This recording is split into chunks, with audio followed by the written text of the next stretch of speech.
इस वीडियो को कमजोर दिल वाले बिल्कुल भी ना देखें, क्योंकि जो बातें मैं आगे बताने वाला हूँ उसे सुनकर आपका दिल दहल सकता है। और अगर आपने गलती से इस वीडियो पर क्लिक कर दिया है तो अभी भी वक्त है, आप वीडियो छोड़कर जा सकते हैं। लेकिन अगर आपने वीडियो देखने के लिए ठान लिया है तो मोस्ट वेलकम, क्योंकि आप एक शेरदिल इंसान हो। ऐसा मैं क्यों बोल रहा हूँ वो आपको आगे पता चली जाएगा। तो बिना देरी किए वीडियो को लाइक करके चैनल को सब्सक्राइब करके अपने रूम की सभी लाइटों को बंद कर लीजिए। शेर और बाघ जैसे जानवरों को तो इंसान को मारकर उसके मांस को खाने की बात तो आपने सुनी होगी, पर मैं अगर कहूँ कोई इंसानी दूसरे इंसान का मांस खा जाए तो यह सुनने में आपको बेहद ही अजीब और डरावना लगेगा। लेकिन अपने पड़ोसी देश पाकिस्तान में कुछ साल पहले ऐसा ही एक दिल दहला देने वाला मंजर देखने व सुनने को मिला था। यहाँ तो ऐसे नरभक्षी भाई थे जो कब्र से निकालकर 150 से भी ज्यादा लाशों को खा गए थे। जी हाँ, आपने बिल्कुल ठीक सुना, लाशों को खा गए थे, वो भी मरे हुए इंसान की लाश को, जिनको कि मरने के बाद कब्र में दफना दिया गया था। ये सुनने में बहुत ही भद्दा और भयानक लगता है, पर आज हम इसी के बारे में जानने वाले हैं। तो चलिए शुरू करते हैं।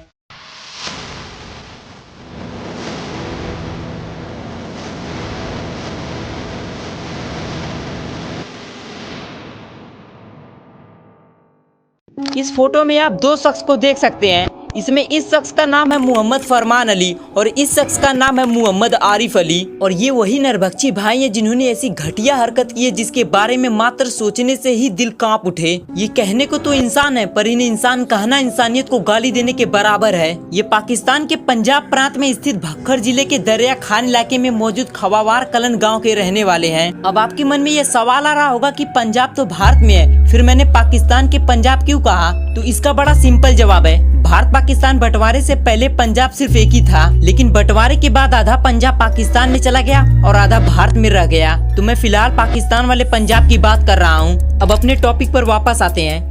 तो दरअसल ये दोनों भाई शादीशुदा थे, लेकिन उनकी बीवियां उन्हें छोड़कर जा चुकी थी। उन दोनों की बीवियों का आरोप था कि वो दोनों उन्हें मारते पीटते और गाली गलौज करते थे। दोनों नरभक्षी भाइयों को साल 2011 में पहली बार तब गिरफ्तार किया गया था जब वहीं के पास ही के कब्रिस्तान से एक महिला का शव अचानक से गायब हो गया था। और उस महिला का नाम सायरा परवीन था और उसकी मौत कैंसर से हुई थी। सायरा के घर वाले जब उसे कब्रिस्तान में दफना कर चले गए और अगले दिन वहां गए तो देखा कि उसकी कब्र खुली हुई थी और सायरा की लाश गायब थी। इसके बाद उन्होंने इसकी शिकायत पुलिस में की। छानबीन के दौरान पुलिस को कहीं से पता चला कि सायरा के शव के गायब होने के पीछे फरमान अली और आरिफ अली का हाथ है। जिसके बाद पुलिस उनके घर पहुंची तो देखा कि अंदर वाले कमरे में एक पतीले में सब्जी जैसी कोई चीज रखी हुई थी। जब पुलिस ने और भी जगहों पर जांच की तो उन्हें घर के बाहर एक बोरी में सायरा की लाश मिली, जिसे देखकर वो चौंक गए क्योंकि उस लाश के अंग कटे हुए थे। इसके बाद पुलिस ने दोनों भाइयों को हिरासत में ले लिया और सब्जी वाले उस पतीले को जांच के लिए लैब में भिजवाया, जहां पर एक ऐसी बात पता चली जिससे सबके रोंगटे खड़े हो गए। पता चला कि वह सब्जी किसी आलू से नहीं बल्कि इंसानी मांस से बनी हुई थी। फिर जब पुलिस ने दोनों भाइयों से पूछताछ की तो हैरान कर देने वाली बातें सामने आईं। उन्होंने बताया कि वो कब्र से ऐसे मुर्दे निकालते थे जो हाल ही में दफनाए गए होते थे और फिर वह उसे निकाल कर घर लेकर आते थे, उसको पानी से धोकर उस पर नमक डालकर सब्जी बनाकर खाते थे। उनका कहना था कि वो अब तक 100 से ज्यादा लाशें खा चुके थे। यह बात अप्रैल 2011 में उन्होंने गिरफ्तारी के बाद बताई थी। देखो, अगर आपको ये सब सुनने के बाद भी अगर कुछ फर्क नहीं पड़ा तो आप पक्का पत्थर दिल इंसान हो। एक बार जरा सोच कर देखिए, जहाँ कैंसर पेशेंट के पास रहना मुश्किल हो जाता है, लाश को छूने के बाद अजीब सा फील होता है, वहीं ये दोनों नरभक्षी मरे हुए कैंसर पेशेंट की लाश को कब्र से निकाल कर अपने ही घर में उसे काट कर उसकी सब्जी बनाकर बड़े चाव से खाते थे। यहाँ तक तो ठीक था। फिर जब इनसे पूछा गया कि तुम जानवर का तो मांस नहीं खाते, फिर इन्होंने जो बताया आप खुद सुनिए। और इसके अलावा कोई कुत्ते बिल्ली का भी गोश्त खाया? जी हाँ, एक कुत्ता भी खाया है। जी जी, मुंह ऊपर करो ना। जी हाँ, एक कुत्ता भी काट कर। और तूने भाई ऊपर करो हाथ, तुमने कभी कुत्ते का गोश्त खाया? जी नहीं जी, नहीं जी, नहीं खाया। नहीं जी।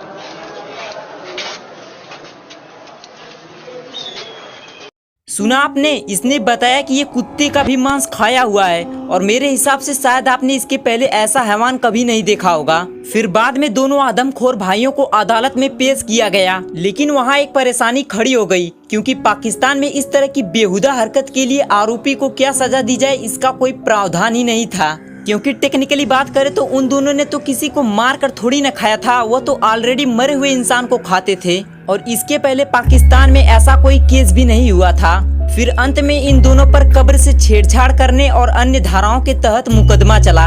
फिर अदालत ने दोनों को 2-2 साल की सजा सुनाई और उन पर 50,000 रुपए का जुर्माना लगाया और उन दोनों को मियांवाली जिला के जेल में रखा गया था। हालांकि वो वहाँ जेल में कम अस्पताल में ज्यादा रहते थे क्योंकि उनका मानसिक इलाज किया जा रहा था। जब दोनों नरभक्षी भाइयों की सजा पूरी हो गई तो उन्हें मई 2013 में जेल से रिहा कर दिया गया। इसके बाद दोनों भाई अपने गांव पहुंचे, लेकिन वहां लोग उनकी रिहाई का विरोध करने लगे। अब उन दोनों भाइयों को ये डर सताने लगा था कि कहीं लोग उन्हें जान से न मार दें। बाप को लग रहा होगा कि ये लोगों के और पुलिस के डर से दोनों नरभक्षी भाई अपनी इस बेहुदा हरकत को छोड़ दिए होंगे, पर ऐसा बिल्कुल भी नहीं है क्योंकि अप्रैल 2014 में स्थानीय लोगों ने पुलिस से शिकायत की कि इन दोनों भाइयों के घर से सड़े हुए मांस की बदबू आ रही है। इसके बाद पुलिस ने उनके घर पर छापा मारा तो नजारा दिल दहला देने वाला था। उनको एक कमरे में 2 साल के एक बच्चे का सिर बरामद हुआ जिसे मौत के बाद कब्रिस्तान में दफनाया गया था। साथ ही वहाँ एक पतीले में इंसानी मांस की सब्जी रखी हुई थी, मतलब कि उन दोनों भाइयों ने उस बच्चे के धड़ की सब्जी बनाकर खाई थी और बची हुई सब्जी उसी पतीले में रखी हुई थी।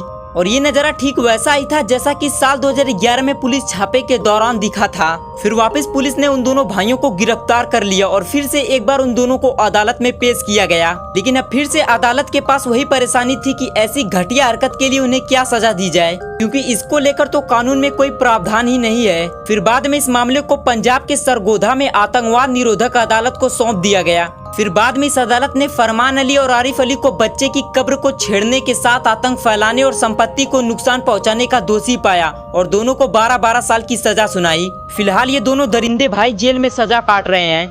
इस वीडियो को बनाने का मेरा मकसद सिर्फ इतना ही था ताकि मैं इस वीडियो के जरिए आपको बता सकूं कि इस दुनिया में ऐसे ऐसे लोग भी मौजूद है जो ऐसी घटिया हरकत भी कर सकते हैं। तो अगर आपको ये वीडियो सच में पसंद आई हो तो आज का लाइक टारगेट पूरा कर दीजिए। आज का लाइक टारगेट हम रखते हैं सिर्फ और सिर्फ 500 लाइक। मुझे आप पर पूरा भरोसा है, आप इसे जरूर कंप्लीट कर देंगे। तो जल्दी जल्दी इस वीडियो को अपने दोस्तों के साथ भी शेयर कर दीजिए ताकि उनको भी इस बारे में पता चल सके। ऐसे ही और वीडियो देखने के लिए चैनल को सब्सक्राइब करके उस बेल आइकन को प्रेस कर दीजिए। और अगर आप चाहते हैं कि मैं फियर और डाई का एपिसोड 4 लेकर आऊँ तो मुझे कमेंट में जरूर बताएं। मिलते हैं किसी नए वीडियो में, तब तक के लिए अपना ख्याल रखें। जय हिंद।